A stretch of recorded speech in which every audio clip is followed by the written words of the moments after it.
Hello, everyone. My name is Ari Basin.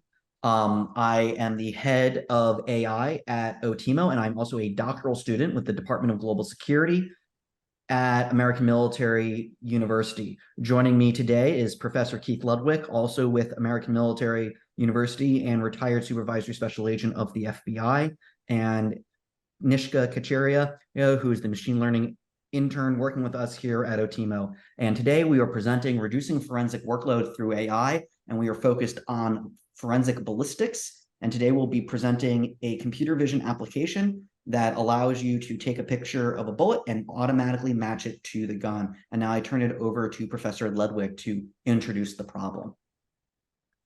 Thank you. So the application that we developed is supposed to solve a problem. And the problem that's out there that should be pretty apparent to most people in the law enforcement community is forensic backlog. As juries have become more and more dependent on forensic results to help them determine their outcomes, and prosecutors are demanding, and defense attorneys are demanding, and judges are demanding forensic evidence, we've noticed the academic literature has shown, as well as news reports, that forensic backlog is only increasing. In some cases, up to a year for some different types of forensic exams. And this problem is only going to get worse. Funding is being dropped. People are not migrating to forensics as much as they used to. So there's human resource issues, other things like that. So our project here is working to help not eliminate the problem, but be a part of the solution. So the next slide. So what we decided to do is to try and apply artificial intelligence, specifically convolutional neural networks, to seeing if we could solve part of this problem with kind of a proof of concept, if you will. So we decided to narrow our focus on ballistics, specifically bullets, not necessarily casings. And the proof of concept is, can you use AI to help us determine some basic elements of forensics without having to send a forensic evidence to an exam and wait weeks, months, or maybe even possibly years to get a result? So specifically taking pictures of bullets, and we'll hear more about this later, but looking at the rifling and the gunshot residue patterns, can we train an AI tool to develop some decisions on what kind of weapon shot that bullet? Now, this is an important part, and it really must be stressed. We are not eliminating a forensic exam. This is a triage tool, a lead generation tool. Forensics should be able to determine the make, model, and specific gun, if they have the exemplars, of a specific bullet.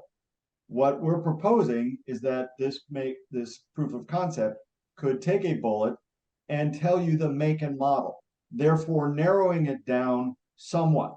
Again, this isn't evidentiary. We wouldn't expect this to be submitted to court, but it would give medical examiners, investigators, analysts a tool, a leg up, a start to begin the investigative process. It would help generate leads. So a traditional method would be to go to a medical examiner's office. They extract a bullet from a body.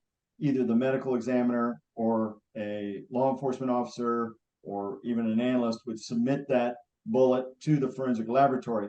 But if you could take a picture of that bullet before it went to the forensic laboratory, then you could be able to tell the make and the model, which would help you with lead generation, maybe prioritize lab resources, or even help with developing search warrants or arrest warrants. So what we did is we used 4 models of 9mm handguns, and these were fired into ballistic gels, and you'll hear more about this. All these images were taken with a simple iPhone, and we used the AI model to help identify the bullet.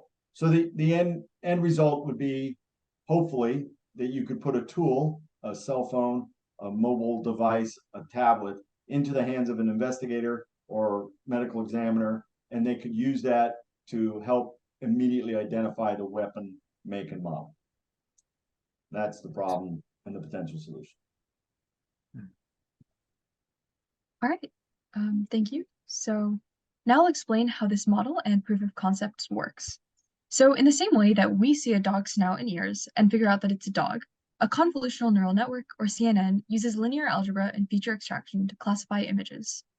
CNNs consist of layers, and our first model built all of these layers from scratch.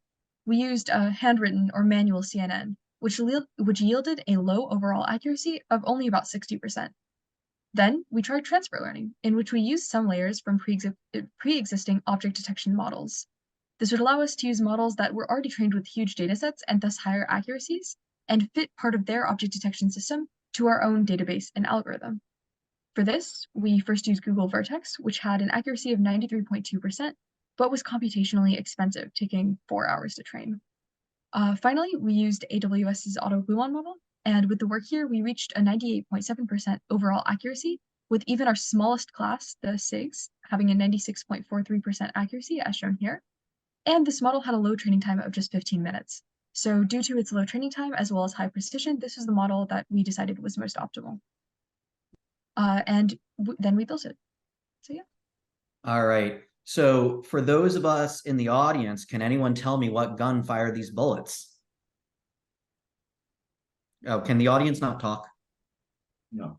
Okay, and never mind. So here we have 4 different bullets fired. These are all 9mm, and they're all fired by different weapons. Now, just by looking at them, you're not going to be able to tell. I even put this in front of professional gunsmiths. They were not able to tell. But our system can make determinations as fast as I can click this mouse. And now we're going to go over to the live demo real quick. All right. Can you guys see it? Yes. All right. So right now, we're going to give it a picture of a bullet. Right? You see the bullet, right? Even it being misshapen. And it matches it correctly to the Beretta 9mm. Now we're going to go to a SIG bullet. All right. Matches it. Confidence level 96%.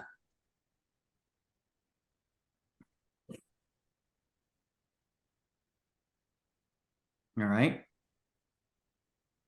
Glock 17, 98%. And it can even differentiate between Glocks. So now we actually have a Glock 19 in here. And here you have the Glock 19. And all of these are from the validation set. So the system has not seen these before. It is making inference predictions on these. And that is, and as you can see, that even with misshapen bullets, even with different lighting conditions, is proving to have very robust capabilities here. So the idea here is this would be, right now this is just running locally on a computer. This would be refactored into a mobile application for investigators in the field. But you can see how quickly you can start getting an answer.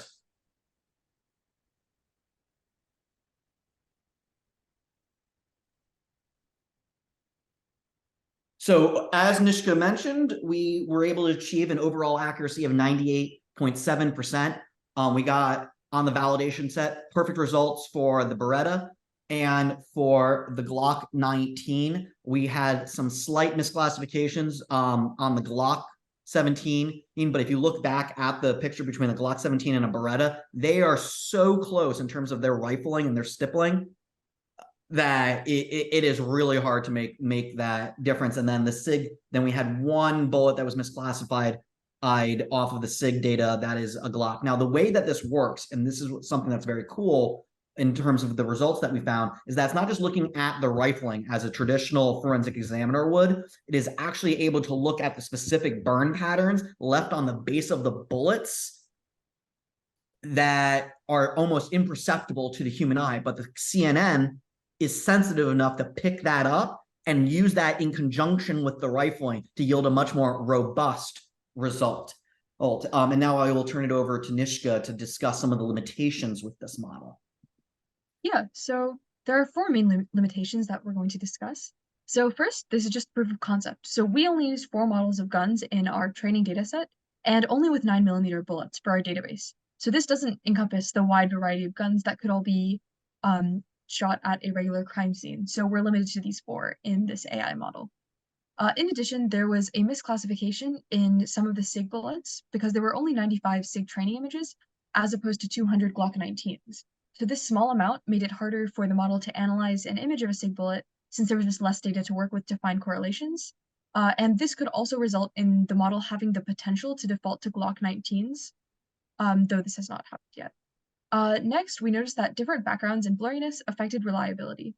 So here we see a difference between a blurry image and a clean image, and an image on a gray background and an image on a white paper background, both of which had vastly different confidence levels despite both having the same prediction. The blurry image was not as high of a confidence as it could have been, and the white paper background had an extremely low confidence as a result. So overall, bullets in the field might have less clean pictures, so it's important for our model to correctly classify bullets in a variety of backgrounds and blurriness. However, we can fix these limitations. With a larger gun database, the number of guns could increase, and using additional data augmentation with different sorts of highlights and contrast, we hope to increase confidence levels regardless of how and where the image was taken. Next slide. Yes. So our goal here, as previously discussed, is to build this from a web application to a mobile application that can be deployed in the field with investigators.